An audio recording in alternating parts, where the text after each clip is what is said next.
অবশেষে বিসিবির টনক নড়েছে। নিউজিল্যান্ডের বিপক্ষে এবছরের হোম অ্যান্ড অ্যাওয়ে সিরিজ শুধু নান্নু নয়, এই নির্বাচক প্যানেলেরই শেষ অ্যাসাইনমেন্ট।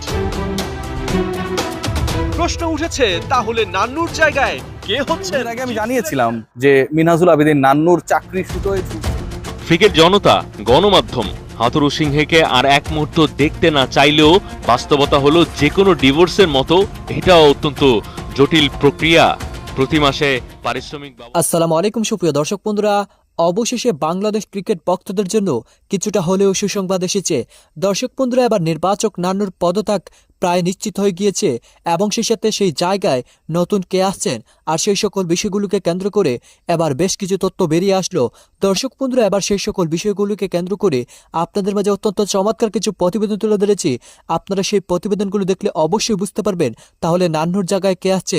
কিন্তু অন্যদিকে কিছুটা হলে দুঃসংবাদ, কারণ চাইলেও বিসিবি কোচ চান্দিকা হাথুরু সিংকে দেশ থেকে তাড়িয়ে দিতে পারবে না, কারণ তার সাথে অনেক চুক্তি রয়েছে আর সেই কারণে কোচ চান্দিকা হাথুরু সিং বাংলাদেশের সাথে রয়ে যাচ্ছেন। দর্শক বন্ধুরা, এবার সেই সকল বিষয়গুলোকে কেন্দ্র করে আপনাদের মাঝে অত্যন্ত চমৎকার কিছু ভিডিও তুলে ধরেছি। আপনারা সেই ভিডিওগুলো দেখলে অবশ্যই বুঝতে পারবেন তাহলে কি হতে চলেছে বাংলাদেশ ক্রিকেটে। অবশ্যই ধৈর্য সহকারে পুরো ভিডিওটি দেখবেন, তাহলে এই সকল বিষয়গুলো পরিপূর্ণ বুঝতে পারবেন। মানিকে মানিক চেনে, রতনে রতন। হাথুরু সিংহে আর নান্নুর রসায়নটা ঠিক তেমন। প্রথমজন বিশ্বকাপে দলকে ডুবিয়েছেন আর দ্বিতীয়জন বিশ্বকাপ জুড়ে ঘুরে বেরিয়েছেন। অবশেষে বিসিবির টনক নড়েছে। নিউজিল্যান্ডের বিপক্ষে এবছরের হোম অ্যান্ড অ্যাওয়ে সিরিজ শুধু নান্নু নয়, এই নির্বাচক প্যানেলেরই শেষ অ্যাসাইনমেন্ট। প্রশ্ন উঠেছে, তাহলে নান্নুর জায়গায় কে হচ্ছেন চিফ সিলেক্টর? এই দৌড়ে কারা আছেন? বিসিবির সেই লিস্ট এসেছে খেলাযোগের হাতে। চলুন দেখে আসি প্রধান নির্বাচকের দৌড়ে কারা কতটা এগিয়ে। Number 1, Mohammad Ashraful, chance 0। বিশ্বকাপের মাঝপথে প্রধান নির্বাচক হতে নিজের আগ্রহের কথা জানান মোহাম্মদ আশরাফুল। সেটা নিয়ে ব্যাপক আলোচনা শুধু মিডিয়াতেই নয়, হয় বিসিবিতেও।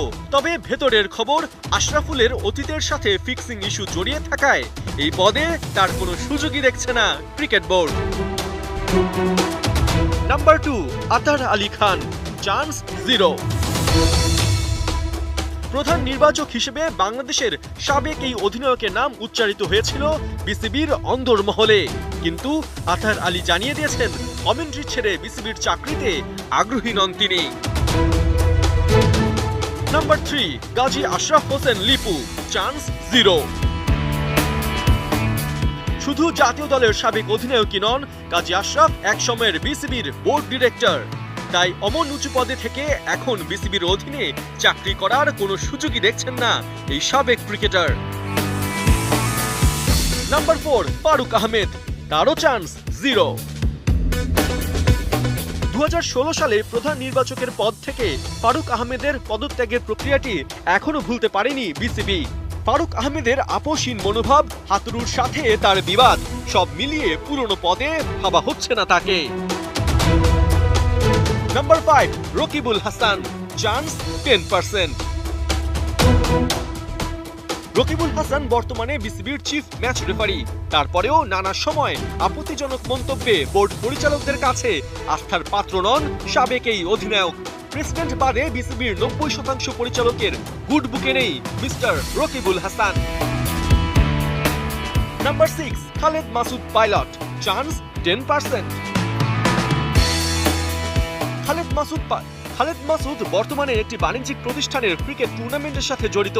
এছাড়াও বিভিন্ন ইনডোর টুর্নামেন্ট আয়োজন করেন, যেখানে জাতীয় দল ছাড়াও আপকামিং ক্রিকেটারদের সাথে আছে তার ব্যক্তিগত সম্পর্ক। প্রধান নির্বাচক হিসেবে যেটাকে আদর্শ মনে করছে না BCB. Number 7, Habibul Bashar Suman, chance 40%। বর্তমান সিলেকশন প্যানেলে হাবিবুল বাশার সুমনকে নিয়ে দ্বিধা বিভক্ত বিসিবি। তবে যে 40% পরিচালক সুমনকে চান, তারাও সর্বোচ্চ 1 বছরের জন্য তাকে প্রধান নির্বাচক করতে আগ্রহী। তবে এটা নিশ্চিত, চিফ সিলেক্টর হতে না পারলে নির্বাচকের পদটাও হারাবেন হাবিবুল বাশার সুমন। Number 8, Nazmul Abedin Fahim, chance 90%। সর্বজন শ্রদ্ধেয় ক্রিকেটের জ্ঞান দুর্দান্ত, ছোট বড় সবার কাছে তিনি সম্মানিত। নাজমুল আবেদিন ফাহিম, বিসিবির নীতি নির্ধারকদের একটা বড় অংশ তাকেই প্রধান নির্বাচক হিসেবে চায়। বাংলাদেশ ক্রিকেটে নাজমুল আবেদিনের প্রোফাইল বেশ ভারী। বিসিবি হাই পারফরম্যান্স দলের সিনিয়র কোচ ছিলেন, অনূর্ধ্ব ১৯ দলের দায়িত্ব সামলেছেন। বিসিবি গেম ডেভেলপমেন্ট কমিটির ম্যানেজার হিসেবে ফাহিমের অবদান এখনো স্মরণ করে বিসিবি। পাশাপাশি জাতীয় নারী দলকে এশিয়া কাপও জেতান এই বর্ষিয়ান কোচ। তাছাড়াও বিপিএল, টি10 সহ বিভিন্ন ফ্র্যাঞ্চাইজির কোচ আর উপদেষ্টা হিসেবে বেশ সফল নাজমুল আবেদিন ফাহিম।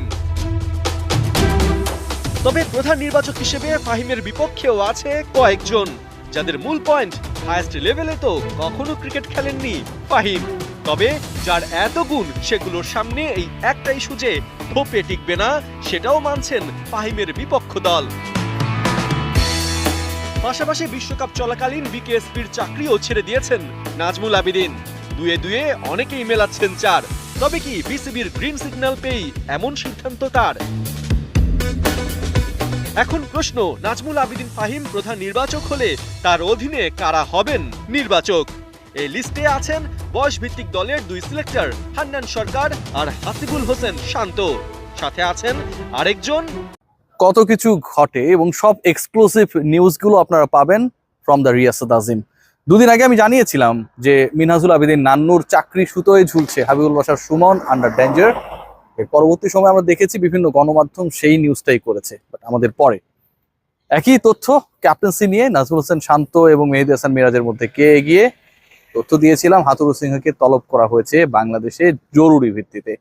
সবকিছু ঠিক যেভাবে বলা হয়েছে from my channel and my page সেভাবেই ঘটেছে। ফেলে আসা মানুষে ফিরে আসলে ভালো যত হয় তার চাইতে বেশি নাকি হয় মন্দ।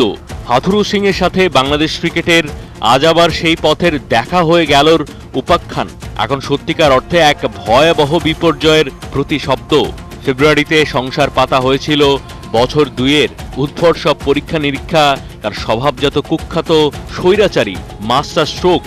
ব্যাপক একগুঁয়ে এই মানুষটার সাথে বাংলাদেশ ক্রিকেটের যে ২৪ মাসের লিখিত সংসার, তাতে ১০ মাস না পেরোতেই বিচ্ছেদের অনল। ক্রিকেট জনতা, গণমাধ্যম হাথুরু সিংহেকে আর এক মুহূর্ত দেখতে না চাইলেও বাস্তবতা হলো যে কোনো ডিভোর্সের মতো এটাও অত্যন্ত জটিল প্রক্রিয়া। প্রতি মাসে পারিশ্রমিক বাবদ প্রায় ৩৫ লাখ টাকা নিচ্ছেন ব্যাংক অ্যাকাউন্টে। উদাহরণস্বরূপ সম্পর্কের ইতি টানতে চাইলে এখনই তাকে পরিশোধ করে দিতে হবে। কন্ট্রাক্টের অবশিষ্ট ৩.৫ কোটি টাকা নিয়ে বাড়ি ফিরবেন আর কাজ না করেই। চুক্তিটা ফাঁক ফোকর রেখে এতটাই হাথুরুর মন মর্জি মতো নাকি করা হয়েছে যে মাসিক বেতনের বাইরেও দাবি করতে পারবেন চড়া অঙ্কের ক্ষতিপূরণের অর্থ। এমনকি যেতে পারবেন খেলাধুলার দুনিয়ার সালিসি সংস্থা কোর্ট অফ আরবিট্রেশন। ক্রিকেট বোর্ডকে সালিসের দরবার পর্যন্ত নিয়ে যাওয়ার নজির ভালোভাবেই আছে একগুঁয়ে হাথুরুর ক্যারিয়ারে। ২০১৯ সালে শ্রীলঙ্কা কোচের দায়িত্ব থেকে তো দর্শক বন্ধুরা, আপনারা হয়তো পুরো ভিডিওটি দেখে এবং এই সকল আলোচনাগুলো শুনে অবশ্যই বুঝতে পেরেছেন অবশেষে বাংলাদেশ ক্রিকেট ভক্তদের জন্য কিছুটা হলেও সুসংবাদ এসেছে। কারণ নির্বাচক নান্নু এতদিন বাংলাদেশ ক্রিকেটারদেরকে নিয়ে যেভাবে ছেলেখেলা করেছিল, অথচ শেষ পর্যন্ত সেই নান্নুকে নিয়ে এবার ছেলেখেলা শুরু হয়েছে দর্শক বন্ধুরা। এবং সেই সাথে কোচ চান্দিকা হাথুরু সিংকে বাংলাদেশ ক্রিকেট বোর্ড থেকে তাড়িয়ে দেওয়ার কোনো সুযোগ নেই, কারণ তার সাথে এমন একটি চুক্তি রয়েছে যে চুক্তির কারণে তাকে বিতাড়িত করতে পারবে না দর্শক বন্ধুরা। এবং সেই সাথে আপনারা এই পুরো ভিডিওটি দেখে এবং এই সকল আলোচনাগুলো শুনে আপনাদের কাছে কি মনে হচ্ছে অবশ্যই কমেন্ট করে জানিয়ে দিবেন। তো দর্শক বন্ধুরা, ভালো থাকুন, সুস্থ থাকুন, আল্লাহ হাফিজ।